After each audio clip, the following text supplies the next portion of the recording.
Welcome to Edds Cosmetic Surgery. Our new clinic facility was built to provide the ultimate in efficiency and safety for our patients. As you enter our center, you will note that all details have been designed with soothing colors and comfortable furnishings. Our patient-friendly staff greets all patients with one goal in mind: your comfort. I'm Stevie. It's nice to meet you. Welcome to our practice. You will find our consultation room to be very comfortable and soothing. We believe in giving each patient as much time as they wish to ensure that all questions are answered and that they are totally comfortable with the information they have received. Our skincare section is equipped with the most up-to-date, state-of-the-art laser and skincare systems to treat virtually all areas of concern, including tattoo removal, hair removal, wrinkle removal, brown spot removal, and many other issues. For minor procedures which can be performed under local anesthesia with minimal oral sedation, our fully equipped minor surgery suite is a cost-effective, efficient alternative to using our accredited surgery center. On the day of surgery, our patients are admitted to our holding room where IVs are started, preoperative medications are given, and a certified anesthesia provider evaluates each patient, and we plan and mark for each procedure. Family members are present until patients are taken to the surgery suite. Our state-of-the-art surgery suite is equipped with the same equipment and monitors found in any modern hospital or surgery center. Anesthesia is administered only by certified anesthesia providers. Highly experienced operating room nurses and certified surgical technologists assist with each procedure. Following the completion of the procedure, patients are taken to the recovery room where an experienced nurse monitors them until recovery from anesthesia is complete. Usually within an hour or so after the completion of a procedure, patients are allowed to leave with their family members. As you can see, our facility is designed with the utmost in patient safety and comfort in mind. We think you will understand why we are the busiest cosmetic surgical practice in the tri-state and look forward to working with you to address your concerns. Hello, I'm Dr. Edds, and I'd like to welcome you to my practice, Edds Cosmetic Surgery. The purpose of this video really is twofold. It first is to be educational. I would like for you to fully understand the ins and outs of facial procedures as you're considering whether to proceed to have some procedure. The second purpose of the video is to fulfill a legal requirement that we have that's called informed consent. We're required legally to provide all patients with the risks and alternatives and particularly side effects and ins and outs and details about every procedure that we're going to perform on a patient so that that patient is able to make an informed decision as to whether they have that surgery on themselves. As you came back to watch the video, you were handed a clipboard. And on that clipboard were a couple of things. The first thing was a form that goes along with this video. And each item that I discuss with you on this video is listed in order. And each item on the form has a little blank space out to the side.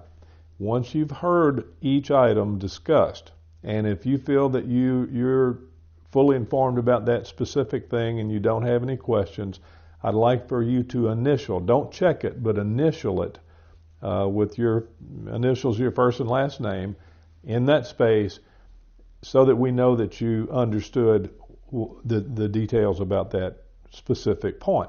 If you don't understand a point or a specific item, leave it blank. Go down below on the form and write a question out, either now or at the end of the video, and I'll make sure by the time you leave here, you'll be fully informed and all your questions are answered.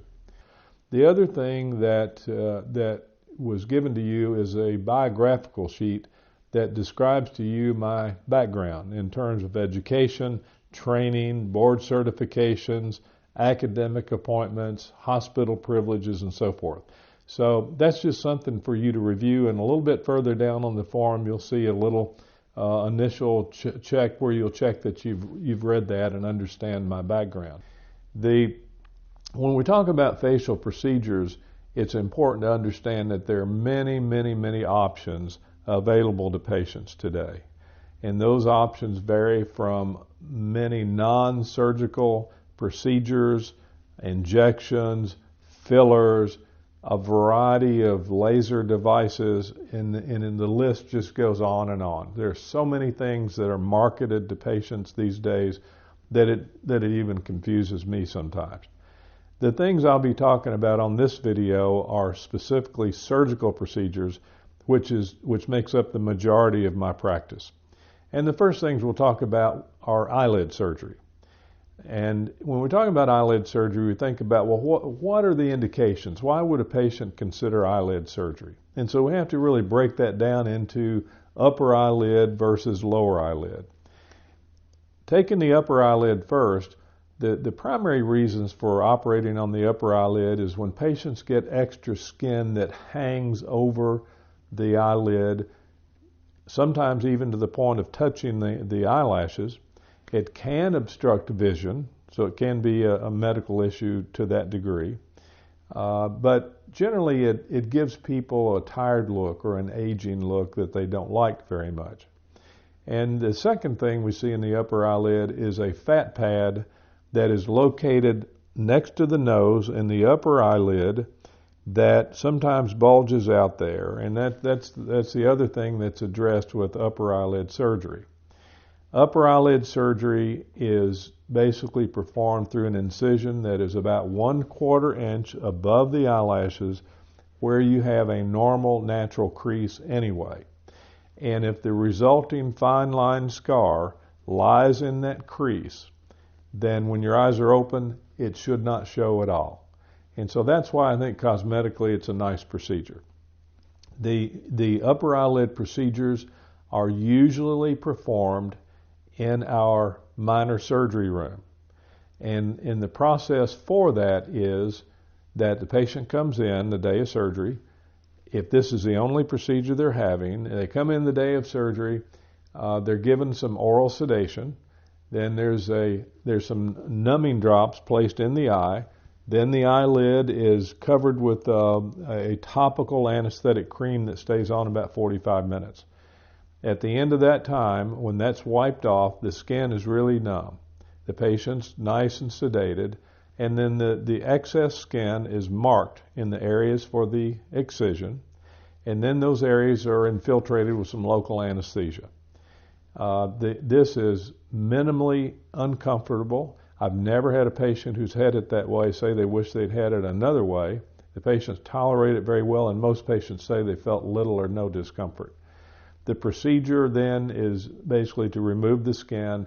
Fine sutures, really about as fine as hair, are used to suture the skin together, and the entire length of the procedure for eyelids alone lasts usually 30 minutes or 45 minutes.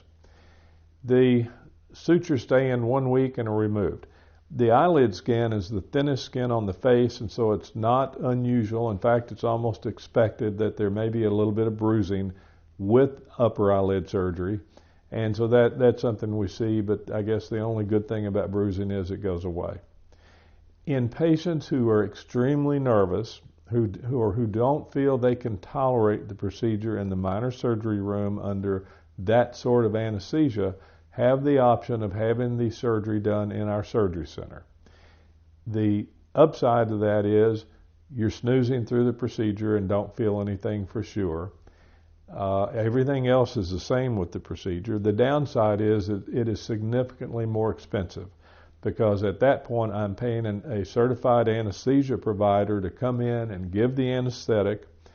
I'm also paying for the IVs, for the medications to be given, all of the apparatus, all the medications, the nursing staff, the certified technician, and so forth. So it's substantially more expensive, and my recommendation to most patients is that they have upper eyelid surgery done in our minor surgery room because it really is something that's tolerated well by most people. The lower eyelids are totally a different situation. The issues with the lower eyelid can be twofold. Number one, there can be crepey excess skin of the lower eyelids that bothers people. It can give people a tired look or hungover look, or even an aging look. The patients also frequently have crepiness of the skin or excess skin of the lower lids. The issues with the lower lid are several. Number one, a lot of times the wrong procedure is done on the lower lids. Some people don't recognize that the lower lids are a lot like a clothesline in the backyard. You know, you can go out back and hang a coat hanger on the lower lid on the clothesline, and it doesn't do much. If you hang a coat on a clothesline, it's going to pull it down. And that is to give you an example of what happens if you remove too much skin from the lower eyelids. Because one of the really negative side effects of lower eyelid surgery, and when performed by people who are not particularly careful, is that people can get a pull down of the lower lid. The lower lids really aren't strong enough to support a lot of weight. And so generally on the lower eyelids, there's not a lot of skin removed. There is enough to make a nice difference. If it's needed, then the underlying fat pads are what we call debulked. They're reduced in size so that any bulges in the lower eyelid are corrected.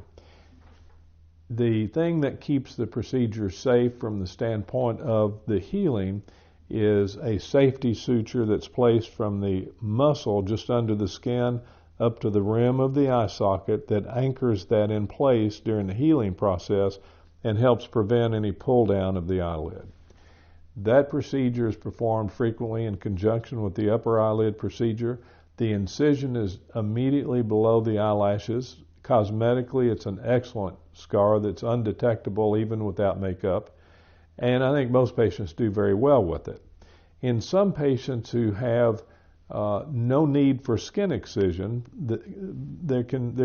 patients can elect to have what's called a transconjunctival approach, which means that the incision is not made on the outside through the skin, but just on the inside of the eyelid, on the mucosa. And immediately below that mucosa of the inside of the lower eyelid are the fat pads. So the fat pads can be removed actually from inside the lid. At the end of that type procedure, that is closed with a single suture of a quickly absorbing material, and usually within a week or two, it's hard to even tell where the incision was. So obviously the advantage there is there's no external scar at all. The disadvantage is it's hard to treat excess skin using that alone, and that's oftentimes done in conjunction with some other ancillary procedure to tighten the skin, like a chemical peel to the lower lid or some laser treatment to the lower lid to tighten the skin. The side effects and risks of the eyelid surgery are several possibilities. And I mentioned the pull down, which can cause roundness of the eyes or sagging of the eyes. When it's severe, which is rare, it can be called an ectropion, which means the eyelid is pulled way down, which causes chronic dryness of the eyes and so forth. So I'm very conservative on lower lids. I try to avoid those sort of problems, and usually I do, but it is something that everybody needs to keep in mind. Dryness is a possibility with eyelid surgery. For a little while, the area is swollen, it's a little bit tight, the eyelids don't close 100% of the way, and if there tends to be some dryness anyway, patients can have some aggravating dryness. At night, when the eyes relax and drift open a little bit, there can be times when the cornea can dry a little bit, and so we recommend eye drops, and at night even some ointment like Lacrolube or other eye ointments to keep that area moist until all the swelling goes down and things loosen up until there's normal closing. Where the sutures are placed in the skin of the eyelid, little cysts can form that are called milia, M-I-L-I-A. That's not really a major issue. Most patients will have one or two if you do the eyelids. They're easy to deal with. Sometimes they resolve on their own. Occasionally you have to take a tiny little needle and open it. It's like a little whitehead in a way, but that's not really a major issue. It is more of an issue if a surgeon is not careful with the upper lids and takes out too much skin to the point that there's difficulty closing the upper lid on a long-term basis. I've never had that, don't intend to start now after 30 years, but I think it's generally the result of inexperienced surgeon who's overly aggressive with skin removal. Occasionally there's a need for a revision. Either there's a little bit of fat pad that's left, or a little bit of skin that needs a little more resection, and so occasionally we go back and do a little revision, which is usually done in the minor surgery room and does not amount to much and requires very little sedation and so forth. The risk of blindness with eyelid surgery has been reported. Thank goodness I've never had one, don't intend to have one. It most often is due to bleeding behind the globe or the eyeball, and we spend a lot of time controlling bleeding and making sure there's not excess oozing, and so that's something that's extraordinarily rare, but that I need to tell you about. Included in the surgical fee is basically the procedure room, whether you have this done in the minor surgery room or in the surgery center. It includes the medications and so forth, any staff required. If it's done in the surgery center, the fee includes a certified anesthesia provider, and then of course the surgical fee itself. The fee also includes your follow-up care. And so that is some reasonable number of visits that until you really are recovered and well, and we both agree that you probably don't need to be seen unless something comes up at a later time. I have here something called, it's a policy I call a 2-week global. And a 2-week global policy is simply that anything that happens within 2 weeks of surgery, there's no additional charge for, even if I have to take you back to the operating room. I can do that pretty easily because it's very rare that I take patients back to the operating room within 2 weeks. So that it is something I think reassures patients to some degree. Touch-up surgeries are things that are minor, that can be done under local anesthesia and can be done in the minor surgery room. And usually those are at minimal or no charge, and at very most just covers sutures and materials that are used. So the eyelids are a common operation. The upper eyelid procedure is a little bit more common than the lower eyelid procedure, but it is something that we do most commonly in conjunction with other facial procedures. So when we talk about the areas of the face for facial rejuvenation, usually this is done for the signs of the aging face. And regardless what we do, as we all have birthdays, and as time goes on, and we deal with the genetics that we were dealt with from our ancestors, and we deal with environmental factors like sun exposure and so forth, as well as some of our habits like smoking, you can see there are a lot of reasons that there's a great variation in what we see in the aging face in different people. The 3 areas of the face are basically divided into the upper face, which is the forehead. The forehead basically consists of, there are a couple of issues that we see. Number one, we can see deep lines and wrinkles, but we also can see a depression of the eyebrows, and that's called brow ptosis. It's P-T-O-S-I-S. Brow ptosis is something that is treated with a variety of procedures in the brow lift category. I'll say up front that I think it's my personal opinion that the brow lift procedure is probably one of the most abused and overused procedures in all of plastic or cosmetic surgery. And some of the things we see with patients with their eyebrows hiked halfway up their foreheads is not pleasant for those of us who are more conservative to look at. And so I do brow lifts frequently, but I'm very conservative about it. I'd never recommend it unless I think the patient really needed it and if it would enhance their appearance. There are a variety of procedures for that, and fortunately there are newer procedures that avoid the older, more aggressive approaches that I won't describe here. But to make a decision about a procedure, you have to understand the position of the ideal brow, and that varies tremendously between males and females. The ideal brow position on a female is that the outer 1/3 of the eyebrow is the highest point of the eyebrow, and the inner 1/3 is the lowest point. And so if you get out magazines and you look at people you consider to be very beautiful, you'll notice that almost invariably the outer 1/3 of the brow is higher than the inner 1/3. And so the brow lifts are designed to treat the eyebrows specifically based on areas. And if the brows are depressed, more often than not, I'll do what's called a lateral subcutaneous brow lift, which goes through an incision about an inch long or slightly longer at the hairline, and it specifically raises the part of the brow that makes the brow look the most normal and the most feminine. Obviously, that is variable with males, and you don't want to get a brow in that shape on a male. The normal male brow is that the center of the eyebrow is the highest point and not the outer third. So a masculine brow has more of the center of the brow at the highest point rather than the outer 1/3.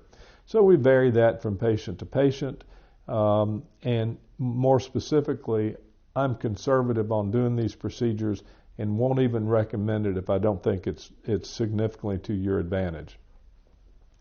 The lower face, or the neck, is probably the most problematic area that people have, and the area that ages the face as much as anything.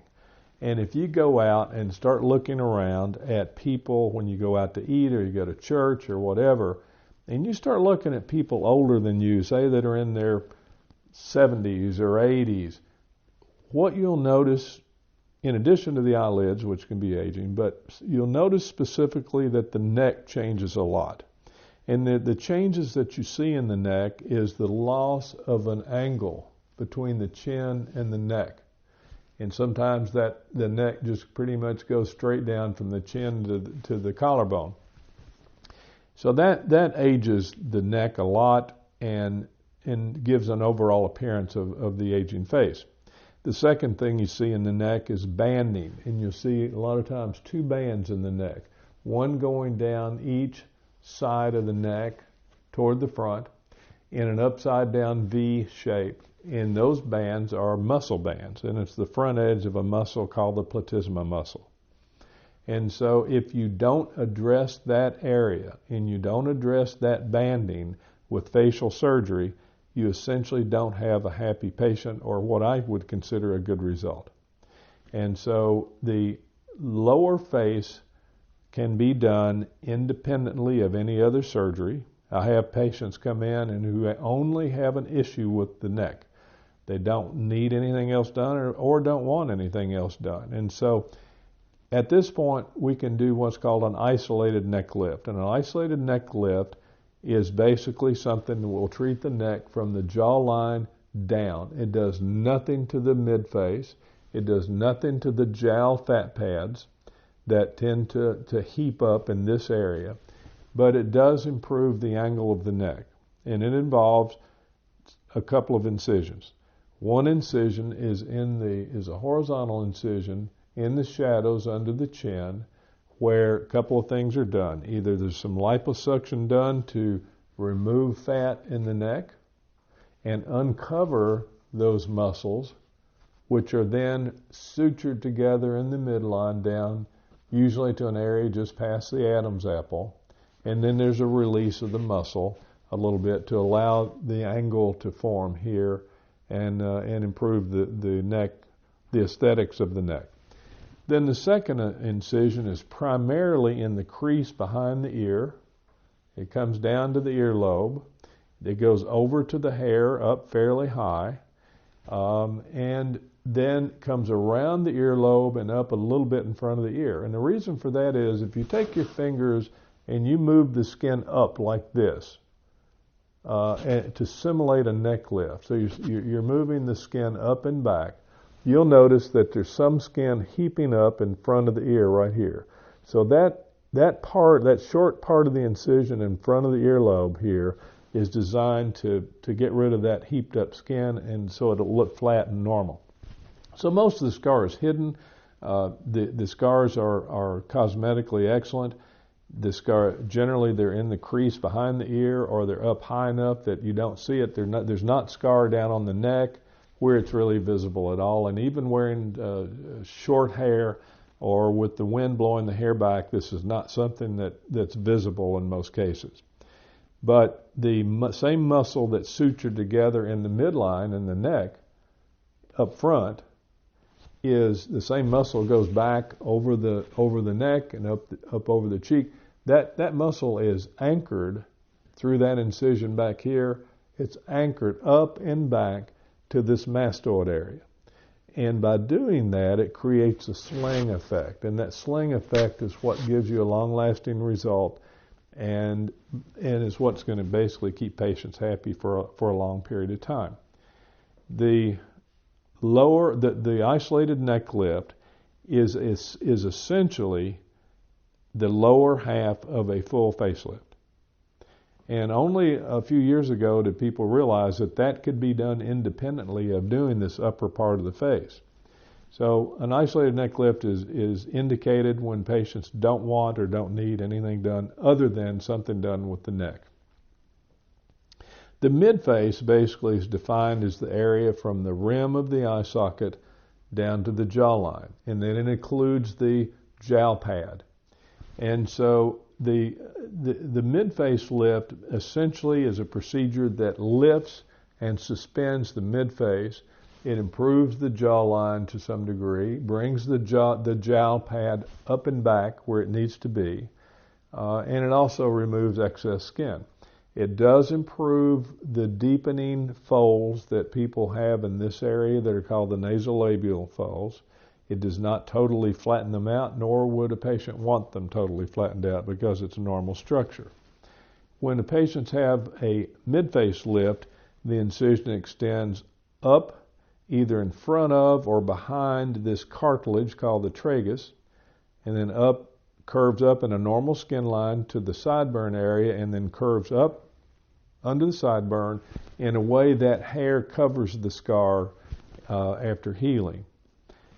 The midface lift is rarely done as a standalone procedure, but it is the upper half of a standard facelift. So the majority, the overwhelming majority of patients who need facial surgery have both the midface lift and the neck lift combined, which essentially is the facelift the procedure. The midface lift is a good procedure for revision facial surgery. So if patients have had a previous facelift, that procedure tightens things very nicely. So I do a mid-face lift primarily as what some people refer to as a mini lift or a mini facelift that essentially tunes up a patient after 10 years or 12 or 15 years of some relaxation of a former facelift. So as people consider what their needs are, then we look at what realistically will give them their best result and so forth. Now I think what patients want to know is what's the process. If you decide to have either an isolated neck lift or a facelift, basically let's say for example a patient has that on a Monday, and I do surgery Monday through Wednesday. The patient would come in around 7 o'clock in the morning, would be given some preoperative sedation. All of the vital signs and so forth are taken. An IV is started. Markings are made on the patient in a holding room. The certified anesthesia provider interviews the patient and goes over their medical history and ensures that they're a good candidate for anesthesia and surgery. And around 8 o'clock or somewhat after 8, the patient's taken back to the operating room where they're given anesthesia. The areas that are operated then are injected with local anesthetic, which will have not only the numbing medicine in it, but some adrenaline or epinephrine, which will control oozing. And after that's given some time to work, and after the area is scrubbed and prepped and draped, and as usual, the surgery starts. To do an isolated neck lift takes about 2 hours or so, 2.5 hours, in that range. To do a full facelift, we're talking about 3 to 3.5 hours, or depending on the amount of oozing, even a little longer.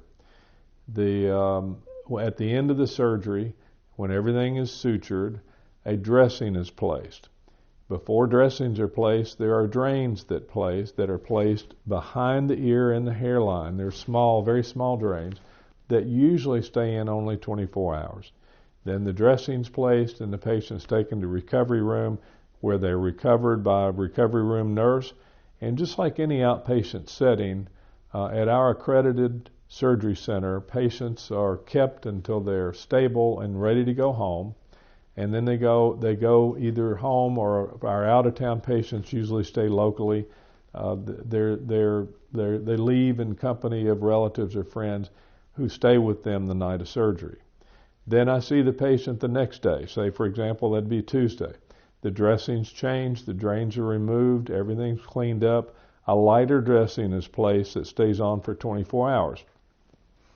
At the end of that 24 hours, on Wednesday, then all dressings are off.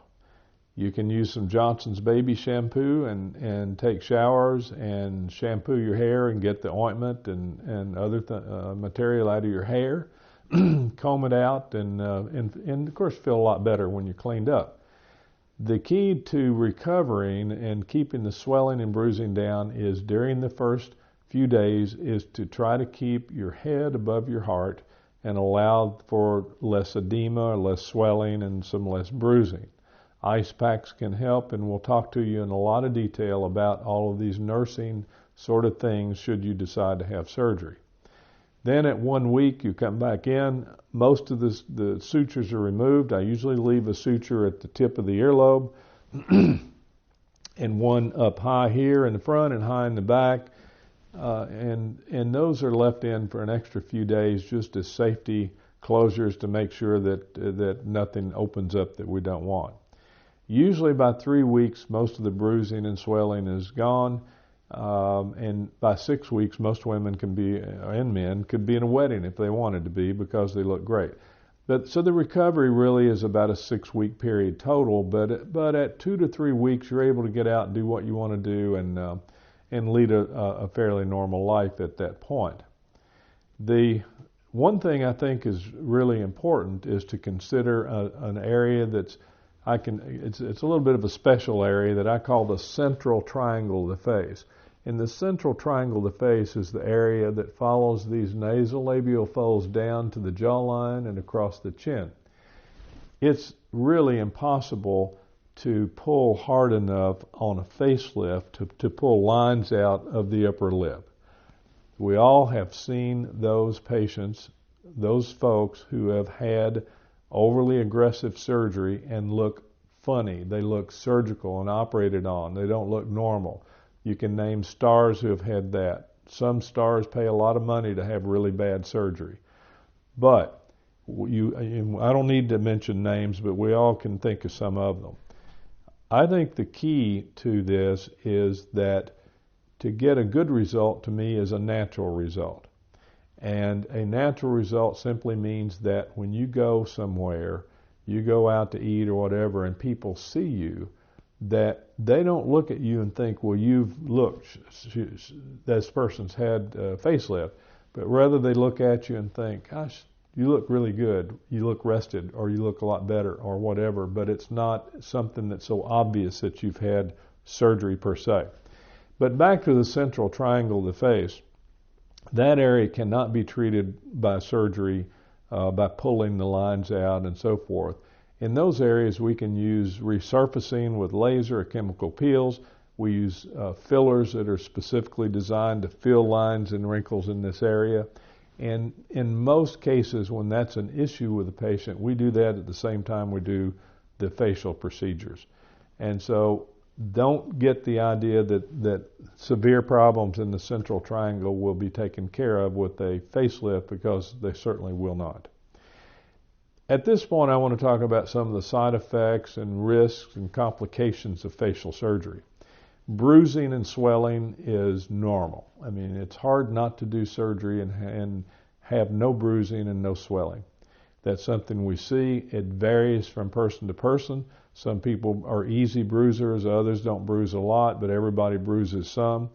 And the only good thing about any of that is it does go away. The degree of discomfort with facial surgery is far less than you might imagine, or that I would even think, considering the extensive nature of the procedure. Most patients get by just fine with some oral pain medication, and it's really rare for me to have to refill pain medicine for patients who've had facial surgery.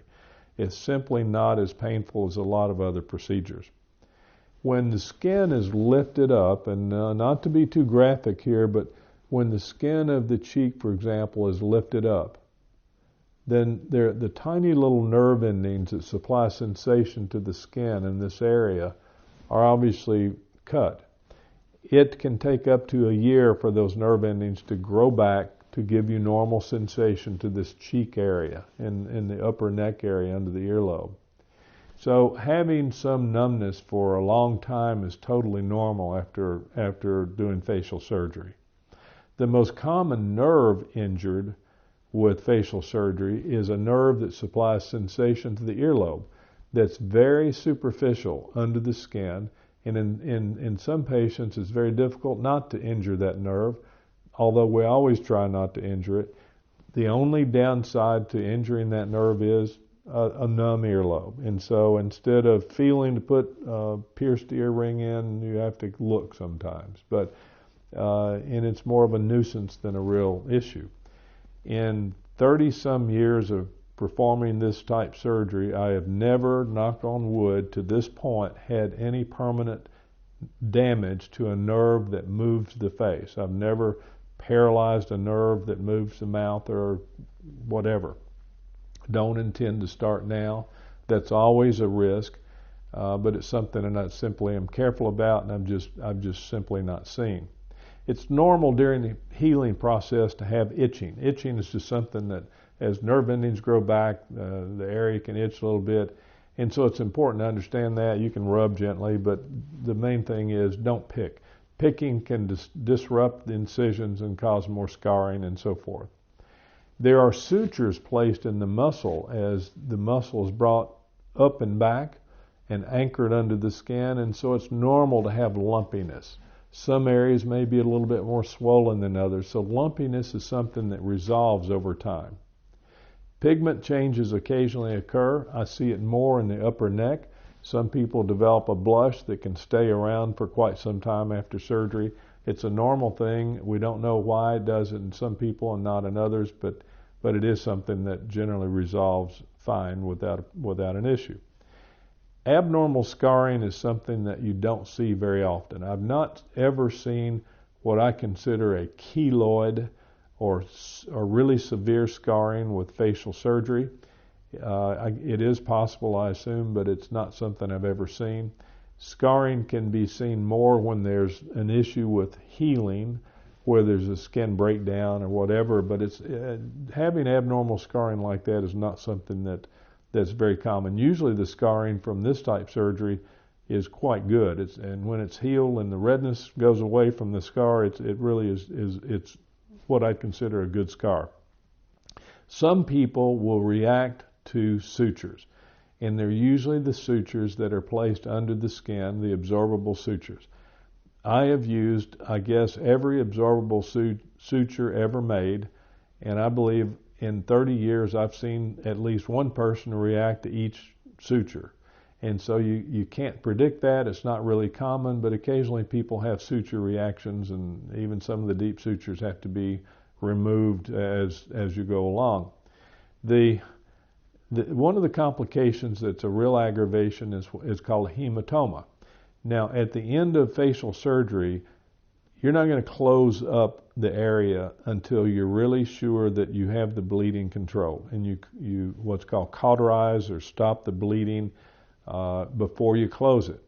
Sometimes because blood pressure goes up the night of surgery or whatever, or if an artery's in spasm and relaxes, there can be bleeding into this area under the skin in the neck or the cheek that can build up in a large collection of blood called a hematoma. If that happens, it has to be drained, and it means usually another trip back to the operating room within 24 hours or so, and drain that, control the oozing, and start that part over, so it sets you back for a day. But it is something that has to be taken care of because it won't take care of itself. Infections are extremely rare. For some reason, the face is really, I think it's because of the blood supply to the face or whatever, but I rarely see infections of the face, and if I see an infection, it's an infected suture or it's something very mild that's easy to take care of with antibiotics and local wound care. When you're doing any sort of procedure like a lift, a facelift, obviously the closures are fairly snug. I mean, that's one of the goals is to tighten, and to do that requires a snug closure. There are a lot of sutures used to hold that together, both under the skin and on the skin. Occasionally, you can see areas where healing's not as good in one spot, and so the wound will separate a little bit. Most often, those heal in on their own with no additional scarring and do great. Sometimes, if there's a small area of scarring, it can require scar revision at a later date. Delayed healing, some people just heal more slowly than others, and so occasionally we see people that take a little bit longer to heal. Tension on hair can cause temporary hair loss, and so particularly in the area behind the ear or in the sideburn area, it's something I really don't see but about maybe once a year. But a patient, I think just from the tension of the closure, the hair will go into a dormant stage and there'll be a little bit of thinning of hair or hair loss, and that grows back over time. It usually can be covered with the surrounding hair, and it's not a huge issue. Sometimes people react to the tape we use or to the ointment we use, and I've seen people react to just about every ointment there is. One of the most important issues to talk about is nicotine. It's well known and well documented that nicotine in the system in a patient who's having a tuck or a lift procedure has a 17 times higher incidence, a 1,700% higher chance of having healing problems, and sometimes they can be severe. So we have a requirement that patients be off all forms of nicotine, whether it's vaping or pipe smoke or cigars or cigarettes or Nicorette gum or patches or whatever. I don't really care how nicotine gets in the system. Patients need to be off that for 6 weeks before surgery. In the past, we didn't have any good way to monitor that, and so what we would do is just hope the patients were honest and hope for the best. But now there are some really good nicotine tests out there that we use, and so the way we handle that is on all patients, not just picking on smokers, but basically patients have, at the time of their preoperative conference, which is usually 3 weeks before surgery, they have a urine nicotine test. That urine nicotine test has to be negative, which means to me, because of the nature of the test we use, it means to me that patient's not had any exposure to nicotine for 3 weeks. Then the day of surgery, they have a second nicotine test. That has to be negative. I have canceled surgery on the day of surgery in patients who tested positive. That is so important to me. I would rather not do surgery on a patient than have a heartbreaking, severe wound healing problem resulting in healing and prolonged recovery. I'd rather not do that surgery than have that happen. And so we're very strict about the smoking. So 6 weeks off cigarette eliminates 80 to 90% of the risk and ensures that you're going to have a smooth course. What happens when nicotine is on board can be skin loss, and skin loss can occur generally in any area around the ear. It can lead to severe scarring. It is rarely seen in a non-smoker, but it's very uncommon. There's always a chance of severe medical problems that are unexpected, an allergy to an anesthetic agent or or an undiagnosed heart rhythm problem or whatever, and those things are extremely rare. In any patient who has a history of medical problems, we ask for a medical clearance from a medical doctor. If they have a heart problem, I want a medical clearance from a heart doctor that the patient is cleared for surgery, with the understanding that I don't want to operate on a patient that's at high risk. So we try our best to avoid any of those situations to the best we can. One of the severe complications that patients can have who have longer surgery procedures under general anesthesia is the development of blood clots in the calves that can then go up the leg, they can break off and go to the lungs, and they can kill you. And that is a severe medical situation that we do everything we can do to avoid. We use compression devices that massage the legs during surgery to avoid that. We use early activity with patients. We encourage patients to be up and about. And knock on wood, in 30 years I've never had a pulmonary embolus and don't intend to start now, but it is something we keep in mind and we do everything we can do to prevent it. The risk of death with this type surgery is something I can't give a percentage on. It's so low. I guess there's been some reported in the literature, but it's not a high-risk procedure in terms of your overall health. I think you probably gathered from what I've said up till now is I have personal preferences.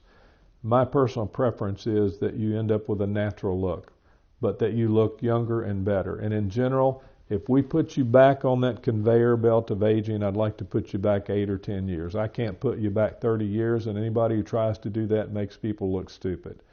So a natural look with conservative approaches is what I like and what I do, and I think patients need to agree with me on that if they consider to proceed with that. I'll consider all options when I see every patient. The non-surgical options are good. If those are things I think you need or can do well with, I certainly will discuss that with you in great detail. The financial policies are something I want to discuss with you. Included in the surgery fee, again, are the facility fees, the overhead fees for staff, supplies, anesthetic supplies, anesthesia provider, the surgery fee, and the follow-up care. So all those are included. I also mentioned earlier the 2-week global, which included. If we have to do a touch-up on a patient, again, I do that in the minor room under local anesthesia. That's either at minimal or no charge. If I have to use the surgery center to do a revision, then the charge will be for the overhead cost for the surgery center, even if there's no surgeon fee. Additional surgery for more surgery, obviously that just means it's a new procedure and there will be charges for that. We do have financing plans with payments up when patients have approved credit, with payments in plans up to 5 years to pay, and we do that through a company that's a subsidiary of GE called Care Credit. And we've had good luck with that company, and for those patients who qualify, some are quite happy to finance their surgery through Care Credit. Now, if I have answered your questions well, as you've gotten to the end of the form, please sign that, and then I'll be meeting with you in a few minutes, and we'll discuss all of these things in detail. I'll answer all your questions. We'll go over your concerns, and we'll get into even more details about some of the specifics that relate to your specific case. So if you will sign that and go out and give this form back to the staff, I'll be seeing you in just a minute in the consult room. Thanks for listening.